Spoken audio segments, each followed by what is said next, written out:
Bom dia, boa tarde, boa noite e por que não dizer uma boa madrugada. Afinal de contas, eu não sei que horas você está assistindo esse vídeo, mas desde já eu sou muito grato pela participação de cada um de vocês. Eu sou o Acadêmico Xavier e vocês são muito bem-vindos ao canal Humanas Ensina.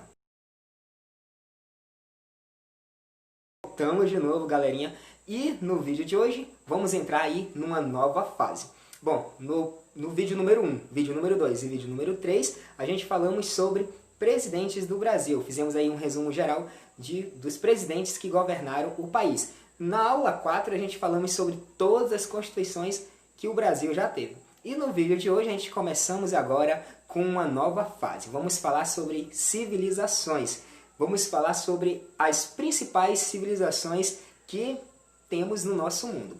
Eu escolhi algumas, claro que essas principais que eu falo são ao meu ver, porque elas foram bastante importantes para a construção tanto cultural quanto formal que a gente temos hoje. Bom, nós vamos falar nesse vídeo sobre duas civilizações bem antigas. Elas foram uma das primeiras que existiram no nosso tempo.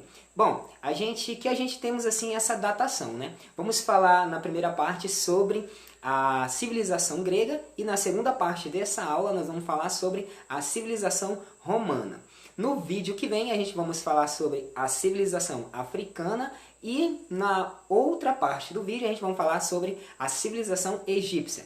Bom, pessoal, então eu espero que vocês fiquem comigo no decorrer dessas duas próximas aulas para entender um pouquinho sobre essas civilizações. Tem muita coisa legal e eu acredito que vocês vão gostar muito de entender um pouquinho e conhecer um pouco sobre essas civilizações que são muito ricas. Bom, sem mais delongas, vamos começar o vídeo falando sobre a civilização grega, que em particular eu gosto muito da civilização grega porque os gregos eles eram muito talentosos.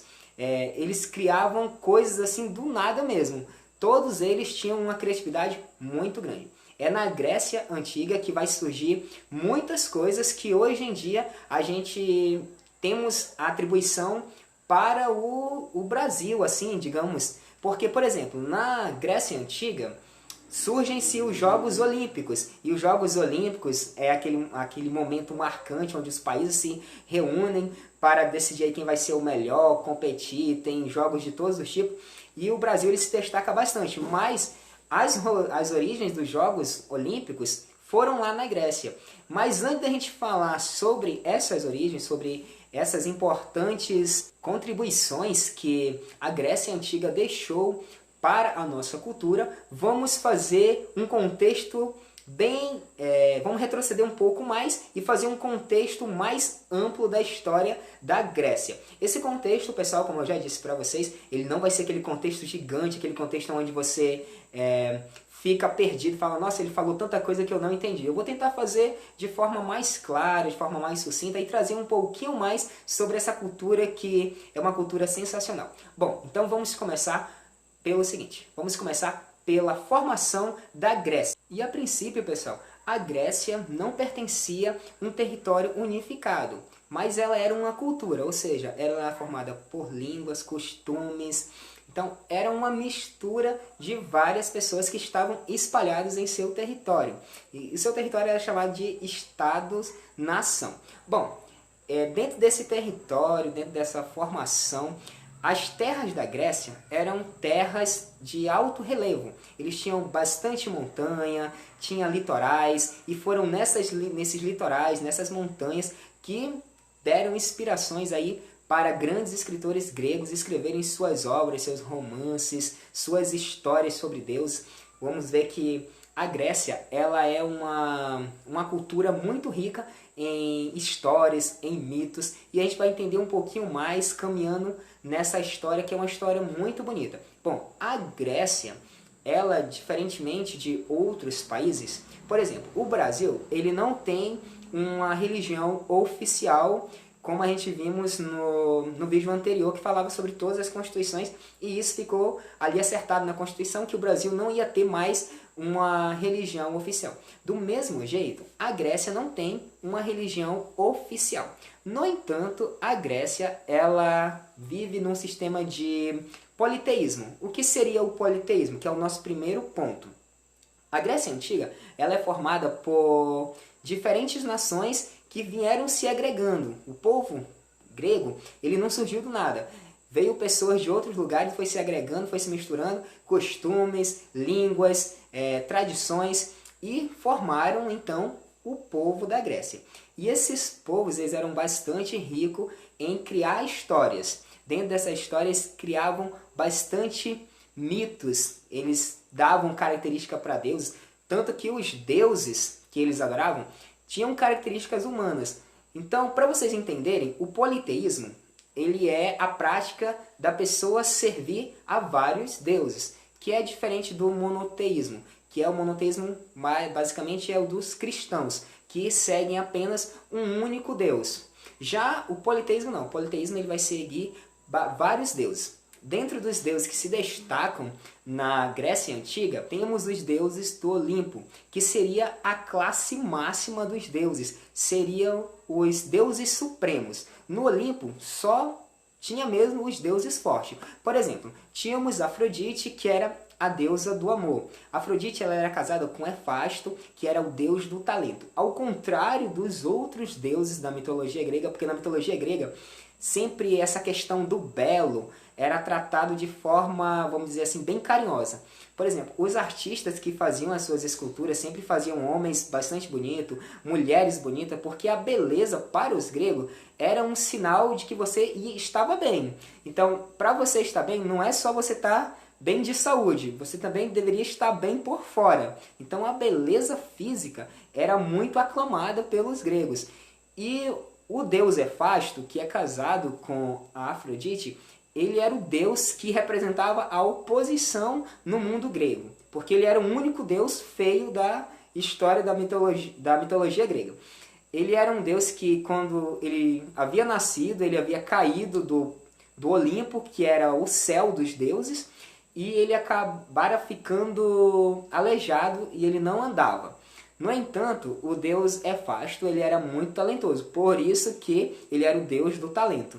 Foi ele que criou a primeira mulher da história, a Pandora, que mais à frente ela vai ganhar um presente que Zeus vai dar para ela e vai falar, ó, você não pode abrir essa caixa. Aí eu fico até me perguntando agora, gente, que Deus dá uma caixa para uma pessoa e fala, ó, você não vai abrir, é teu presente, mas tu não vai abrir. E aí, mulher muito curiosa, ela vai, abre a caixa e ela espalha todos os maus no mundo. Sai o temor, sai a morte, sai a desesperança. Então, é por isso que hoje em dia quando as pessoas falam assim, é a caixa de Pandora. A caixa de Pandora significa algo ruim, ou seja, vai sair, vai dar merda ali naquela história, não vai prestar.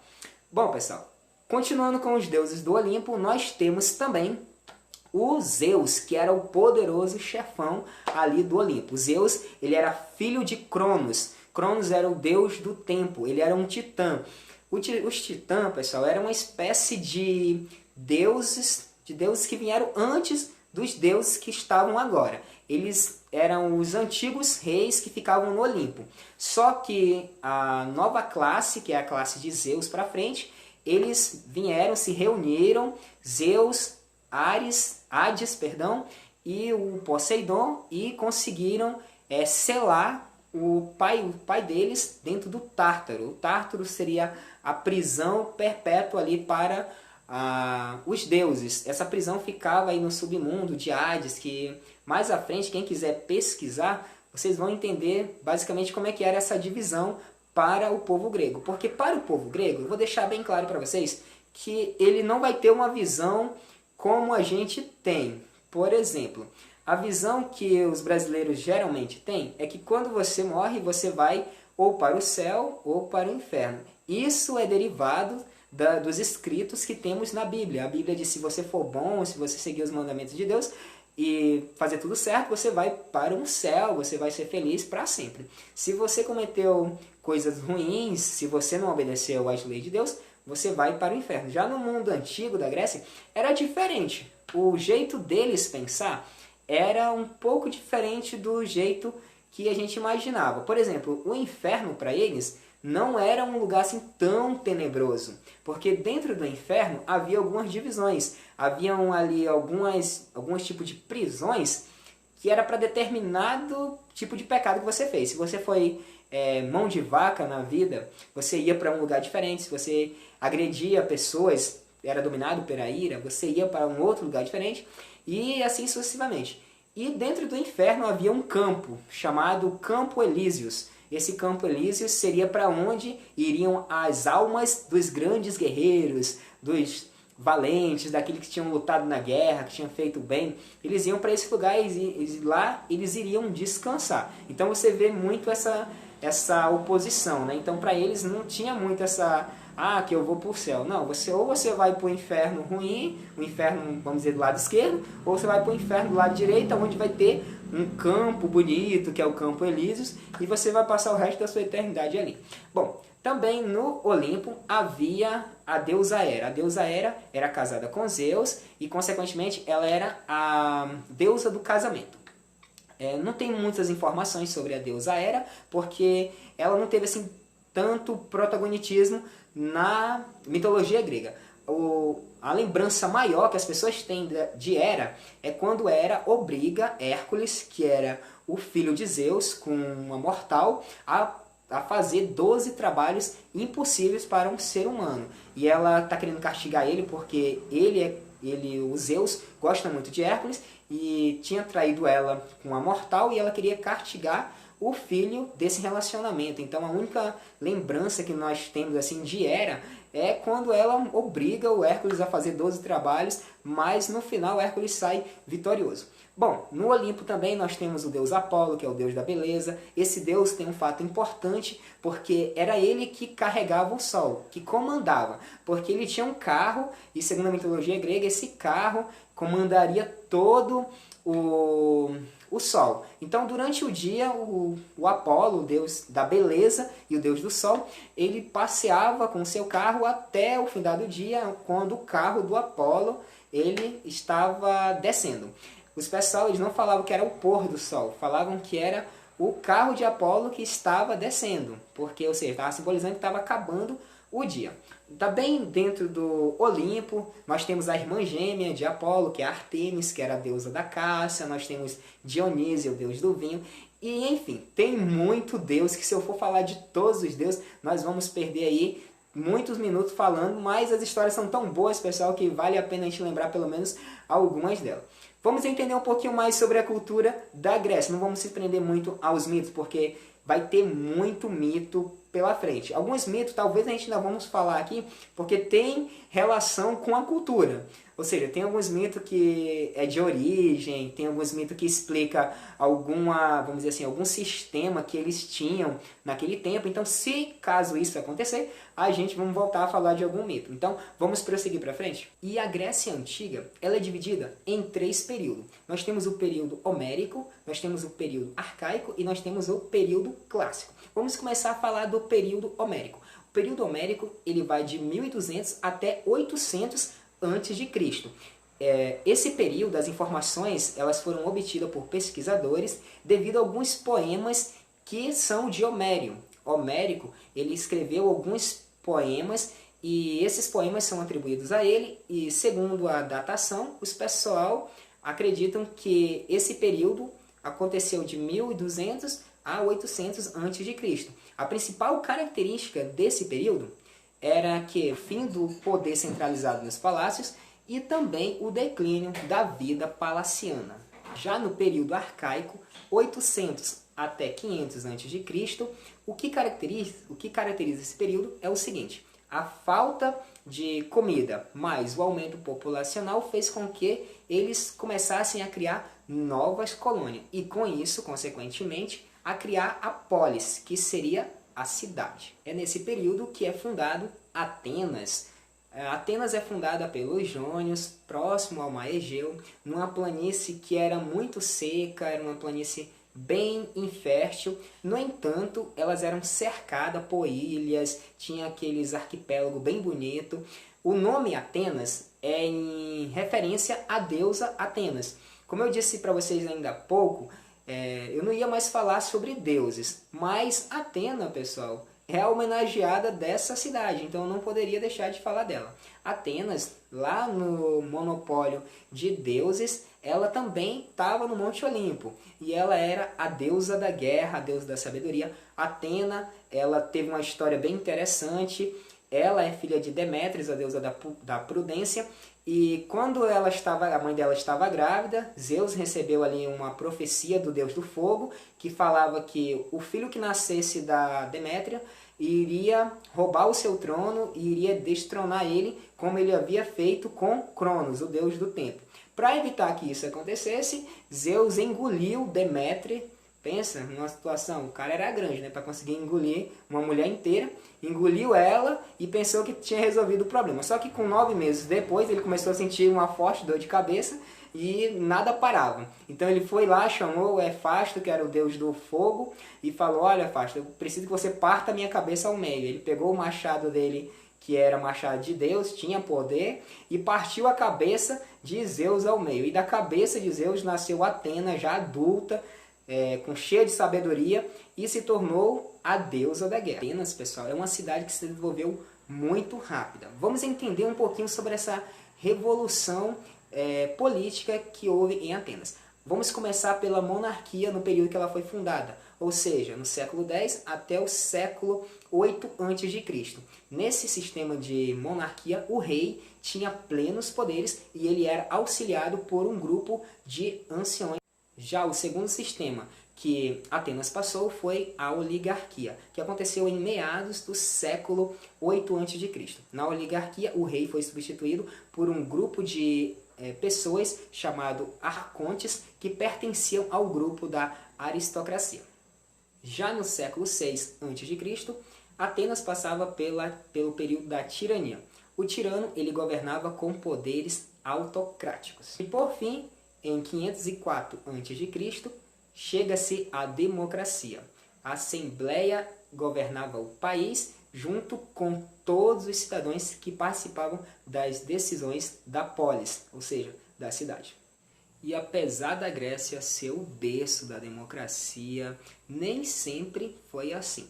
Houve um período na Grécia em que havia uma certa divisão entre quem podia ou não participar da vida política da Grécia. Por exemplo, a divisão política em Atenas estava dividida da seguinte forma: tinha-se os cidadãos eram todas as pessoas, homens livres, filhos de pais e mães atenienses, e eles podiam participar da vida política de Atenas. Eles podiam ter propriedade de terra, eles podiam ter comércio, eles participavam da vida política, eles podiam votar, mas desde que eles fossem dentro desse quesito. Eles tinham que ser naturais dali mesmo. Seu pai e sua mãe tinham que ser atenienses.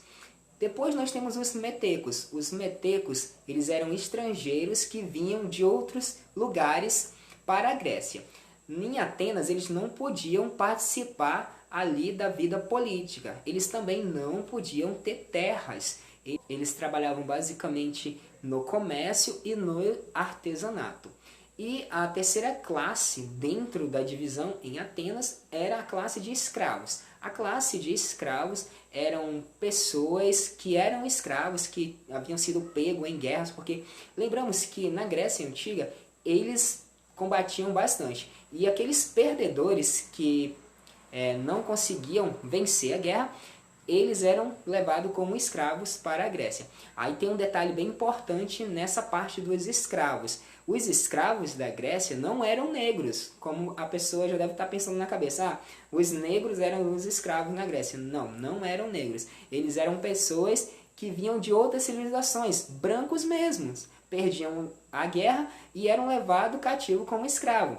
Também em Atenas, as pessoas que eram escravos e tinham filhos, eles já nasciam escravos. Então eles também não participavam de vida política, eles não podiam ter terra e basicamente eles participavam fazendo trabalhos domésticos, trabalho como na agricultura, mexendo no campo, para dar base a Atenas. Então a Atenas ela se aproveitava bastante dessa vantagem, porque ele era um povo bastante forte em relação às lutas, tanto que a gente vai ver mais para frente que havia um povo dentro da Grécia que era conhecido como os melhores lutadores, que eram os espartanos. A gente vai falar um pouquinho deles agora nesse vídeo para vocês entenderem. Mas se vocês quiserem entender um pouco mais sobre como era a vida, o treinamento dos espartanos, porque começavam muito cedo.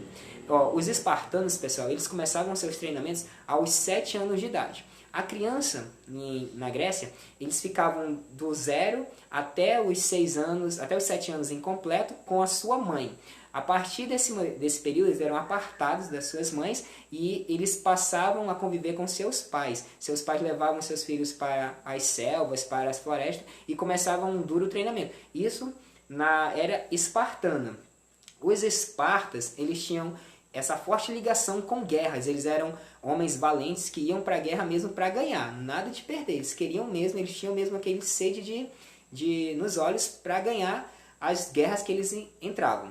E se vocês quiserem entender um pouco mais sobre como acontecia esse negócio de treinamento, essa parte desse orgulho que eles tinham para vencer as guerras, vocês podem estar assistindo o filme 300. O filme 300, ele conta uma história bem interessante, que é nesse período aí de Grécia Antiga, e vocês vão entender um pouco sobre como era o duro treinamento de uma criança para ele se tornar aí um guerreiro espartano. Esparta era aristocrática, com base mais agrária, voltado à guerra.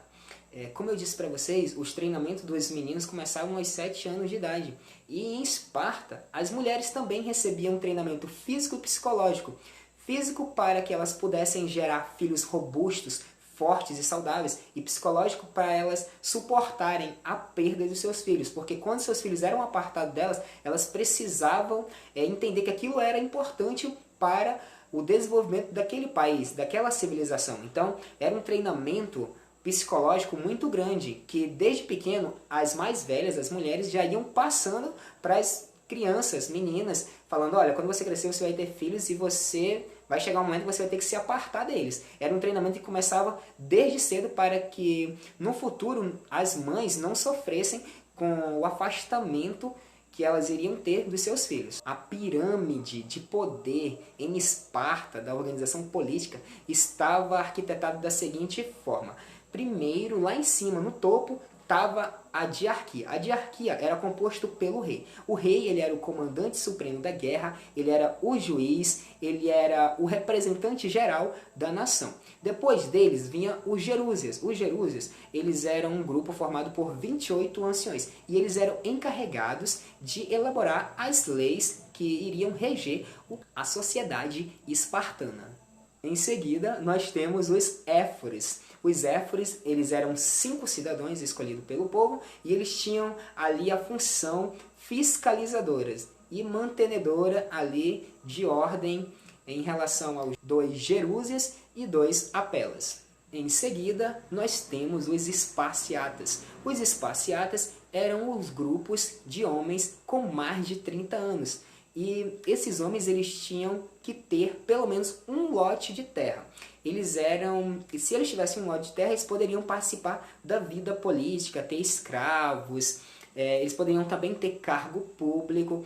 Esses esparciatas, eles se dedicavam ao treinamento para a guerra e também às funções públicas na administração de Atenas.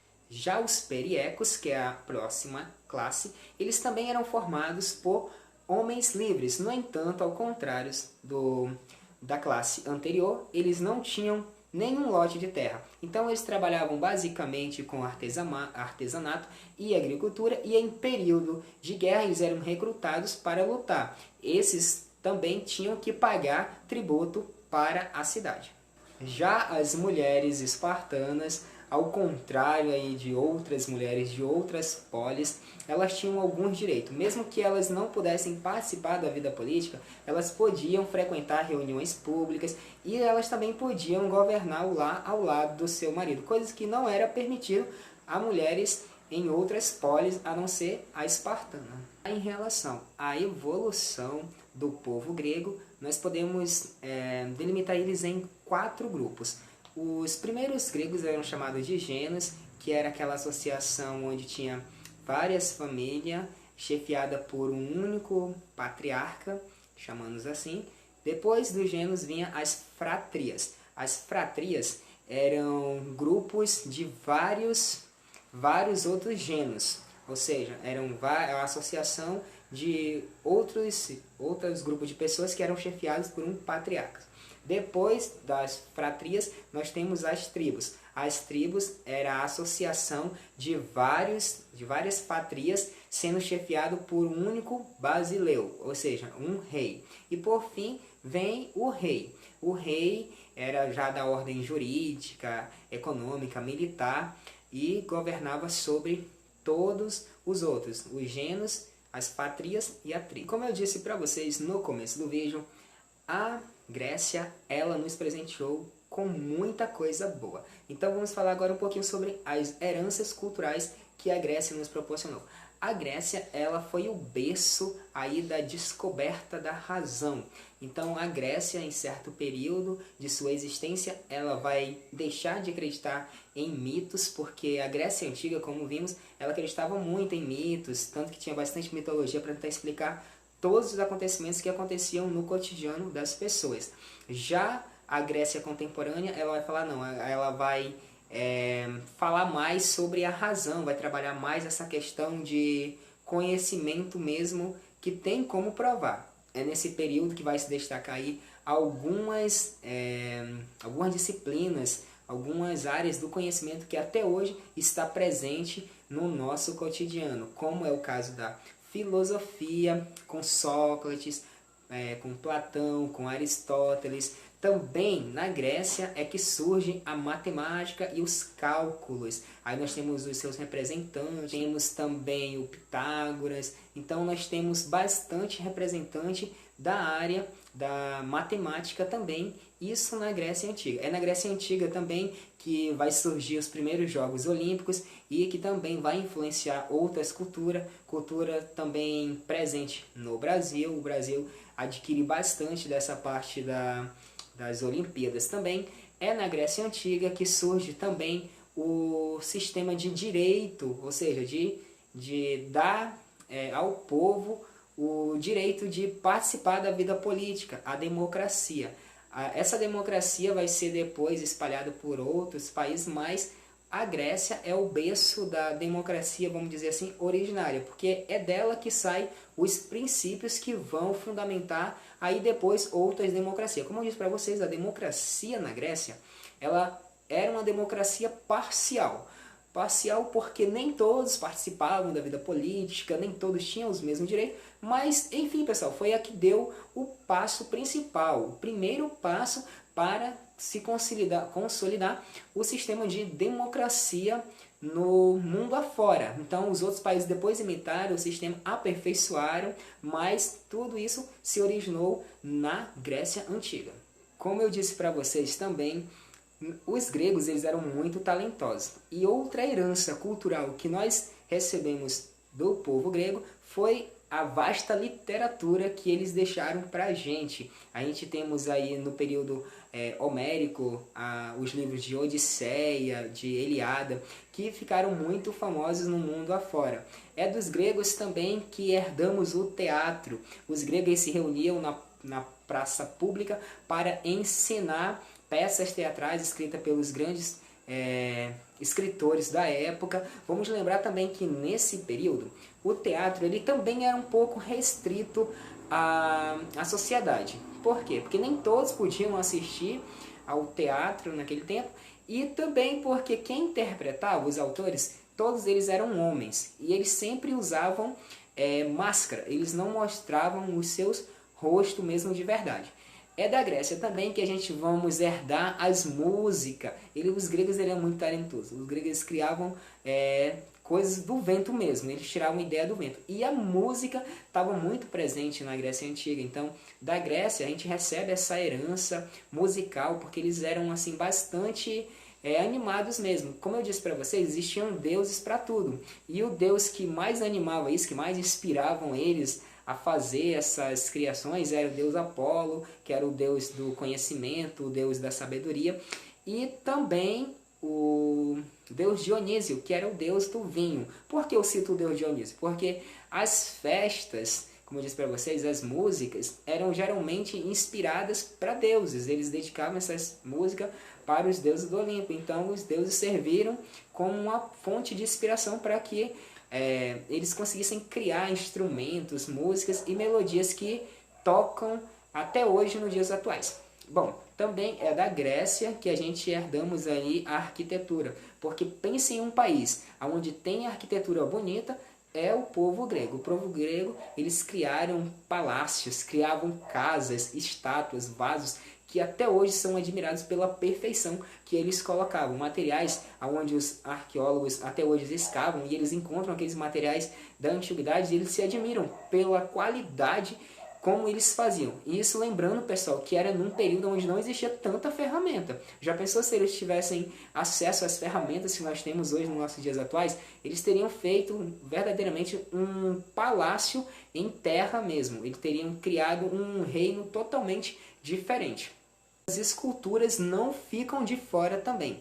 O povo grego ele gostava muito de fazer escultura. Como eu disse anteriormente, o povo grego ele acreditava muito nesse negócio de beleza. Eles davam muita importância ao corpo, ao treinar a mente e o corpo também. E eles criaram estátuas belíssimas. Também, dentro dessa criação de estátua, também se destacam as pinturas também. Porque as pinturas dos gregos, ao contrário de outras civilizações, elas eram bem padronizadas, elas tinham um perfil, uma característica própria deles que exprimia um ar de profissionalismo, porque tudo que eles faziam era numa perfeição incrível, pessoal. E olha como o tempo passa rápido, pessoal. Ainda há pouco estávamos no primeiro minuto do vídeo e agora já estamos chegando na parte final da primeira parte. Bom, pessoal, eu espero que vocês tenham entendido um pouco sobre a cultura da Grécia Antiga. Tem muita coisa boa ainda para se falar, mas o tempo é curto. Na próxima parte nós já vamos falar sobre a cultura romana. Eu espero que vocês pesquisem mais sobre esse tema, porque no final das nossas 2 aulas, eu vou contar para vocês um segredo. Nós vamos ter uma atividade bem interessante. Eu espero que vocês assistam esse vídeo, assistam o próximo vídeo, a nossa próxima videoaula, porque no final da nossa próxima videoaula nós vamos ter uma atividade bem interessante. Mas não vai ser no final dessa parte agora, a parte que nós vamos falar sobre a cultura romana. Vai ser só no final do outro vídeo, tá bom, pessoal? Então fiquem comigo porque vai ter uma atividade sensacional, vai envolver toda a classe. Eu espero que vocês já estejam bem empolgados como eu já estou. Bom, pessoal, terminamos aqui a primeira parte. Nos vemos daqui a pouco. Até mais.